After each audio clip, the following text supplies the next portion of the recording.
Why silence? We were entering such a world, and then you just like fucking pull us out of it immediately. Throughout this film, silence is probably more important than the actual dialogue. Silence is more important than actual sounds. I was just really trying to think, when are we engulfed in sound, and then when are we stripped away from sound, and when is it a kind of hybrid of the two?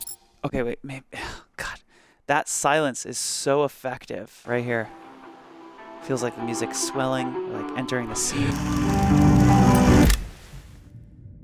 And then just like immediately pulls us out of it. Right.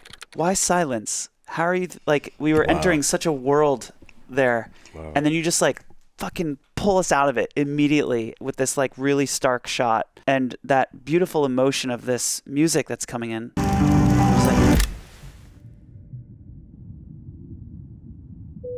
Yeah.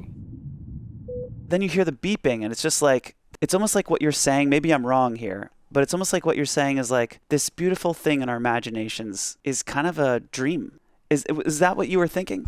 Yeah, essentially, throughout this film, silence is probably more important than the actual dialogue. Silence is more important than actual sounds at times. You know, what interrupts the silence, what takes away from the silence, whether that's in real time, whether that's in memory, in reflection.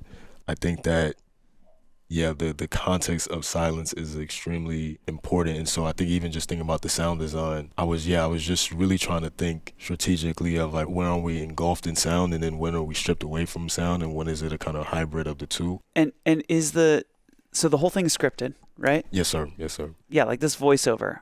Is that just you in front of a mic reading it? Yeah, is that in French, yeah. Okay, yeah. okay, Yes. got it. And then did you start with that track to kind of lay out the rhythm and then kind of fill everything else in? Is that how you did it? Okay. Exactly. Okay. Yeah. So it does the first minute actually kind of feels like a visual poem. Mm-hmm. Is what it ends up feeling like. Mm-hmm. And then the visuals, in my sense, it really is about a feeling more than a story at that point. Mm-hmm.